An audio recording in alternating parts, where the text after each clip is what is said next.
Hi, it's the Beducator, Jeff Shire, owner of Mattress To Go. I often get asked by my customers, what's the deal with these mattress closeout or overstock or liquidation centers? Do those terms really have any meaning? So I thought I'd take a few minutes during this education bit and explain that to you. First of all, mattress overstocks. Within our industry, we really don't have overstocks. The mattress factories use just-in-time manufacturing capabilities. So if I order a bed on Wednesday or Thursday, they'll make it on a Monday and ship it out to me on a Tuesday. They don't have a crystal ball and know what their hundreds of retailers are going to order for that week. And it would be a very inefficient way to run a factory and very expensive. So they sort of copy the auto industry in that respect. Once in a while, the factories will have some extra quilt, which is the top few layers of foam stitched to a covering at the factory. The fabric mill may discontinue a certain color. And when that happens, they'll usually offer that to some of their better customers at a little bit of a discount, but not too much, because that quilt still has great value. They're not going to make a bunch of beds with this quilt and then sell it for pennies on the dollar to these resellers, because the quilt, again, still has great value, and that just wouldn't make much economic sense. Liquidators and closeout centers. Now, within our industry, if a store does decide to go out of business, they'll usually hire a company, a going out of business company, to run the sale. And this company will either buy the entire inventory and sell it, or they'll agree to sell the products and run the going out of business sale for a percentage of the profits. So their interest is to make as much money as possible. And again, they're not going to take everything and sell it for pennies on the dollar to these resellers. They're going to take a few months and run this going out of business sale and make as much money as they can. And they usually sell about everything in the store. These companies are very good at doing that. So again, stores going out of business don't have a huge inventory that they just sell and get rid of and lock the doors. They try to get every cent that they can out of that. So when you visit a store that says they're a closeout center, a liquidation center, you know, are they using those terms just for advertising? Well, sometimes they are, but quite often, unfortunately, they're really selling used beds. And here's how you tell, and here's where they get their products quite often. First of all, warranty returns. If I have a defective model, I'll return that to the factory. The customer brings it back or we pick it up. And then the mattress factory will take a look at it, they'll find out what the defect was, and then they'll gather them up, and then they'll sell them to these mattress resellers in semi-lots. And they'll have, 150 pieces on the semi, and then these resellers will buy them. Then the resellers will take these used warranty return mattresses, some of them up to 10 years old, clean them up a little bit, run them through a bagging machine, and then they'll sell them to some of the closeout and liquidation centers throughout the country. Also, comfort exchange mattresses. Some stores, even though our industry is sort of set against this, some stores will allow people to bring a mattress back after 1 to 4 months of trying out the product. And then what do they do with that? Well, unfortunately, a lot of the stores will just rebag it and sell it to a customer, and the customer won't know that they have a used bed. But the more honest ones will either ship it back to the factory, or they'll actually sell it themselves to these mattress resellers. And again, the mattress resellers will take these products, run them through a bagging machine, clean them up, and then sell them to some of the liquidation and closeout centers. It's sort of funny. I'm on the mailing list for a few of these places. I like to read the emails, and I got one last week. We have different lots, truckloads full of Tempur-Pedics, Kingsdown, Simmons, not to pick on the brand, it's just the email I got last week. All the brands do this. And you can pick this stuff up for about 20 cents on the dollar. So that's why you see a lot of these closeout and liquidation centers or overstock centers. They love to buy this stuff because they're getting this stuff dirt cheap. And they can make a huge profit on these products.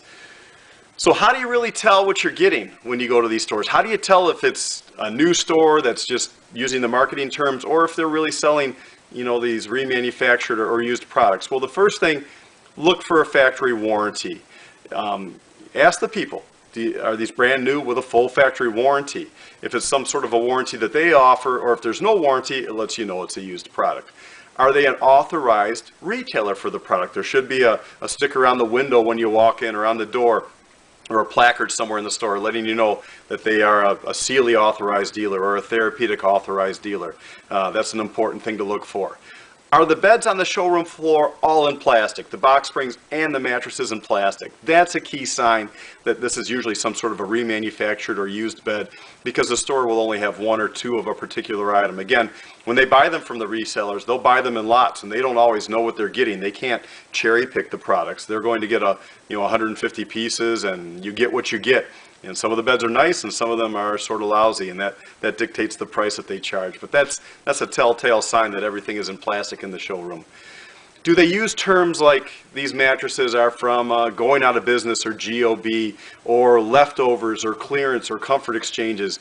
Do they refer to the mattresses as secondary or repurposed beddings? Those are the two terms that are used right now in the industry. Politically correct ways of saying this is a used mattress that someone else has slept on, and that's something that you really don't want.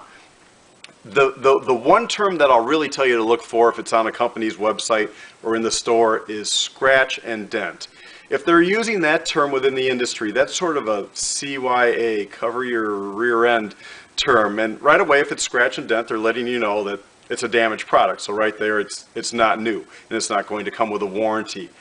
In reality, in our industry, if the mattress truck delivers some products to me and let's say a piece is damaged, there's a little tear in the border panel.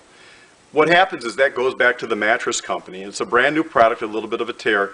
They're able to actually take that, remanufacture it. They'll just take off that border panel, put a new border panel on, and then put it back in the bagging machine. The product is still brand new, no one's ever touched it, and then they'll ship it back to the store. It still has huge value. They're not just going to give it away to a place and say, here you can have it, a box spring that cost $100, we're going to give it to you for 20 bucks. Again, the mattress company would be out of business, in months if they did things that way. Scratch and dent, if something is that bad gone, it means that it's a very damaged item and something that the mattress company can't repair. And again, they'll sell it along with those warranty exchange beds and get rid of it in that manner. But again, look for that term scratch and dent. That's sort of a CYA term for everything. In the end, what you really need to do when you go to these stores is just be polite and ask, are these all brand new models from the manufacturer? Are you an authorized retailer for the product? You should be able to look at the law tag on the head of the bed, and on the law tag it should be printed the date of manufacture. It should be relatively recent. It should have the name of the store that you're at with their address, and it should have the factory name on there. If the bed doesn't have a law tag, if the bed doesn't have the name of the store on there, if it's a different store, that sort of lets you know what it is, that it's some sort of a used bed, regardless of where it came from. They're not the retailer for that product. They're not an authorized retailer, and it's something that's coming without a warranty, and you need to be a little bit suspicious of that. In the end, if things sound too good to be true, they probably are, and you need to walk away. So hopefully that helps you a little bit and gives you a few things to look for when you're shopping for a mattress at these stores, and it'll help you determine whether these are new products and they just use that as advertising terms, or if you're actually buying a used product.